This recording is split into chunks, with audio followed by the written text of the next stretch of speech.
इकले मलखे नाहर बिन, यह दुख परा जान पर आए। जब ऐसा सोच कर रही है मल्हना, तभी वहां पर अपनी कमर में तलवार बांधे, छाती पर बख्तरबंद पहने माहिल मामा के पुत्र अभई प्रस्तुत होते हैं। बुआ कैसी चिंता करती हो, क्यों बाट जोहती हो सन्यासियों की? अरे सन्यासी कौन सा युद्ध करेंगे हमारे लिए? अभई बोले तब मल्हना से, तुमरी पवनी दे करवाए, छाड़ भरोसा अब योगिन का, हमरे साथ चलो तत्काल। और कहा हकीकत है पृथ्वी की, जबलो हाथ रहे तलवार।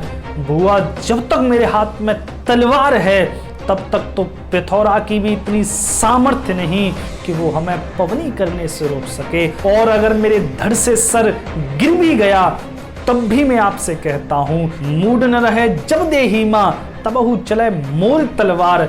और अगर मेरे इस शरीर से सर गिर भी गया, तब भी आप निश्चिंत रहना, तब मेरा धड़ लड़ेगा, लेकिन आपकी पवनी जरूर होगी। तब राजा परमाल के दूसरे पुत्र रंजीत भी आ गए।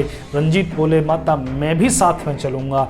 अभई और रंजीत ने इस मोर्चे की जिम्मेवारी ली। हम कीरत सागर में जरूर गुजरिया सिरा कराएंगे। तब रंजीत और अभई तत्पर होते हैं युद्ध के लिए। मामा माहिल को जैसे ही पता चला कि अभई मोर्चे का सेनापति बनकर जा रहा है, एकदम से हृदय कप गया। दौड़ते हुए पहुंचे अभई के पास। पुत्र तुम्हारी क्या अक्ल बोरा गई है? अरे जन्म के बैरी महुबा बारे, तिनके साथ लड़न तुम जात, अकल तुम्हारी क्यों खोई है? मानो कही पुत्र हमार। हे पुत्र, इस अपने बख्तर बंद को देखो, इस पर कोई भी निशान शत्रु की तलवार तीर भाले का है? नहीं है। अरे तुम्हारी तलवार भी कभी शत्रु की तलवार से टकराई है ऐसा मुझे ज्ञात नहीं। तुमने कभी रणभूमि का वो विकट दृश्य भी अपनी आंखों से नहीं देखा है। पुत्र, अपने प्राण क्यों गंवाना चाहते हो? तब अभई बोले, पिताश्री, कभी आपकी छत्र छाया में वो समय ही नहीं आया कि मेरी तलवार अपनी मयान का आराम छोड़े, लेकिन आज मातृभूमि पुकार रही है कर्तव्य कर्म के लिए। बताओ मैं कैसे छिप कर बैठा रहूं, जबकि महोबा की सीमा पर शत्रु के बिगुल बज रहे हैं। आप ही बताओ, मर्द मर्दई तेचू का जो, तो फिर जियत मृत्यु है जाए, और लड़ना मरना है क्षत्रिन का, युग युग यही धर्म व्यवहार।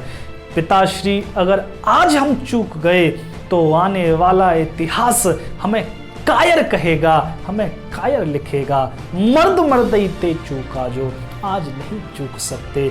तब मामा माहिल झल्ला उठे। पुत्र, इतिहास वो लिखते हैं जो जीतते हैं, और जीतने के लिए जीवित रहना जरूरी है। अरे पिथौरा, तुम्हें स्वयं ये महोबा जीत कर देने वाला है, तुम इसके राजा बनने वाले हो। मैंने जीवन भर इसी में खपा दिया कि मैं तुम्हें इसका राजा बनते देखूं, फिर तुम क्यों अपने प्राण स्वयं देने पर उतारू हो? क्यों? तब मामा माहिल आंखों में आंसू भरते हुए बोले, मलखान ने अंतिम बार मुझसे जाते जाते सही कहा था कि मामा जो दूसरों के घर जलाने का शौक रखते हैं, एक दिन चिंगारी उनके घर को भी फूंक देती है। वो सत्य कहता था। आज वही दिन आ गया है। तुम मुझे मेरे कर्मों की सजा न दो पुत्र। मैंने जीवन भर छल कपट किया केवल तुम्हारे लिए, तुम्हें राजा बनता देख सकूं, सिर्फ इसलिए इतना बड़ा महासमर मैंने रच दिया। ये महोबा की सीमा पर बिगुल मैंने ही बजवाए हैं। तुम इस महासमर में अपनी आहुति मत दो पुत्र। लेकिन अभई नहीं माने। अभई ने अंत में कह दिया, पिताश्री, मैं यही कामना करता हूँ कि रणभूमि में बहने वाला मेरा रक्त आपके कर्मों को भी धो देगा। बस यही कामना है। तब पैर छूकर आशीर्वाद लिया। मामा माहिल आंखों में आंसू भरकर पुत्र को देखते रह गए। यहाँ पर रंजीत और अभई मोर्चे को लेकर तत्पर है जाने को। 1400 डोला सज गए, क्योंकि ये सभी सखियां ही तो जा रही थी उस उत्सव को मनाने। तब रानी मल्हना ने सभी को एक एक जहर की शीशी और हाथ में कटार दे दीनी। अगर कोई भी संकट आन पड़े तो ये जहर खा लेना, अगर जहर ना खा सको तो कटारी से अपनी गर्दन काट लेना, लेकिन शत्रु का स्पर्श न हो जाए। छुरियां एक एक जहर बताई, सो सखियन को दई थमाए। डोला सज गए सब सखियन के, ये 1400 डोला सज गए। इनके आगे पीछे ये सैनिक तत्पर थे अपने अपने हथियार लेकर। ये अभय और रंजीत मोर्चा संभाले हुए थे, कीरत सागर पर पहुंचने वाले थे, लेकिन ये खबर पहुंच गई सेनापति चामुंडराय के पास। चामुंडराय अपनी एक सैनिक टुकड़ी को लेकर वहां आते हैं जहां पर अभय और रंजीत उस मोर्चे को लेकर चल रहे थे। सामने आकर चामुंडराय खड़े हो गए। चामुंडराय बोले, कहाँ की तैयारी तुमने कीनी, कहाँ यह डोला चले लेवाए, तुम इन डोलियों को लेकर कहाँ जा रहे हो? सम्राट की आज्ञा के विरुद्ध कोई काम मत करना। तब अभय बोले अभय, तब चौंडा से, ब्राह्मण सुनो हमारी बात, आज सनीनों की परवी है, डोला चले महोबा क्यार। आज सन्नों की परवी है, रक्षाबंधन की परवी है। ये डोला महोबा से आए हैं जो कीरत सागर में अपनी पवनी करना चाहते हैं, अपनी बुजुर्गियों को सिराना चाहते हैं। केवल बस इतना चाहिए, बाकी हमें कोई रार नहीं करनी। तब चामुंडराय गरजते हुए बोले, डोला धर देऊ चंद्रावल को, तब तुम धरो अगारे पांव। चंद्रावल का डोला यहाँ रख जाओ और जाओ, जो भी करना है कर लो। ये सुनते ही अभय क्रोधित हो गए, आंखें लाल हो गईं। गरजते हुए चामुंडराय से बोले, गुस्सा हुई के अभय बोले, तुम नहीं बोलत बात समार, और यावानी को फिर जो कहियो, मुख में ठास देऊं तलवार। चामुंडराय जरा संभल के बोलो, क्या कहते हो? अगर ऐसा दोबारा कहा तो तुम्हारी गर्दन मेरी तलवार होगी। इतना सुन के चौंडा जर गए। ये सुनते चामुंडराय की भी तन मन में आग लग गई और हुक्म कराए, दियो लश्कर में सिगरे डोला लियो छिनाए। चामुंडराय ने हुक्म दे दिया, अब केवल चंद्रावल का डोला नहीं, इनसे ये सभी डोला छीन लो, सैनिकों को मौत के घाट उतार दो। ये आदेश हुआ, दोनों तरफ के ये सूरवीर एक दूसरे पर टूट पड़े। बड़ा भयंकर वहां घमासान चलने लगा, तलवार से तलवार टकराने लगी। आगे बढ़ के तब क्षत्रिय ने अपनी खींच ली तलवार और झुरमुट है वो दोनों दल में खटखट चलन लगी तलवार। पैदल संग पैदल भिड़ गए और असवारन से असवार, हौदन संग हौदा मिल गए, हाथी ने अड़े दांत से दांत। ये सभी सूरवीर एक दूसरे पर टूट पड़े। बड़ा ही भयंकर युद्ध चलने लगा, लेकिन अभय युवा थे। अभय उस रणांगन में मृत्यु का तांडव कर रहे हैं। यहाँ राजकुमार रंजीत भी रोके नहीं रुक रहे। इन दोनों सूरवीरों के उत्साह के साथ इन महोबा के सैनिकों का भी उत्साह चरम पर है। बड़ा भयंकर युद्ध चल रहा है। तभी अभय ने अपने घोड़े की लगाम को पकड़ा, भाला हाथ में लिया और चामुंडराय के हाथी को सीध में लेकर दौड़ पड़े चामुंडराय के हाथी की ओर और दौड़कर अपने घोड़े के दोनों पैर हाथी के मस्तक पर जाकर लगा दिए। एंड लगाई तब घोड़ा के और मस्तक पर बाजी टापें मस्तक पर जाकर रख दी हाथी के। भाला हाथ में लेकर ऐसा वार किया चामुंडराय पर कि चामुंडराय घायल हो गए। और जैसे ही चामुंडराय घायल हुए, उनका जो महावत था चामुंडराय को रणभूमि से बाहर ले गया। तब पृथ्वीराज चौहान ने आज्ञा दी सेनापति टंकराब को। टंकराब बड़ा घोर शोर करते हुए अपनी सैनिक टुकड़ी को लेकर अभय और रंजीत पर टूट पड़े। बड़ा जोर का घमासान हुआ, लेकिन वहां अभय के द्वारा ये टंक भी मारे गए। जब ऐसा सुना सम्राट ने तब एकदम से क्रोधित हो गए और सेनापति सरदन मर्दन को आज्ञा देनी। तब कानड़ देव जो उनके चाचा थे वो भी साथ में आने को प्रस्तुत हुए। कानड़ देव बोले, महाराज मैं जानता हूं अभय माहिल का पुत्र है, शायद मेरे समझाने से बात बन जाए, आगे युद्ध न करना पड़े। तब कानड़ देव के साथ सरदन मर्दन और चामुंडराय भी पहुंचते हैं अभय के पास। यहाँ पर कानड़ देव अपना घोड़ा आगे बढ़ाकर अभय से मिलने जाते हैं। तब कानड़ देव अभय से बोले, अभय तुम्हारे पिता मेरे मित्र हैं, इसलिए मैं तुम्हें समझाने आया हूँ। तुम्हारी उम्र अभी वीरगति पाने की नहीं है। अरे तुमने अभी जीवन के रंग ही कितने देखे हैं।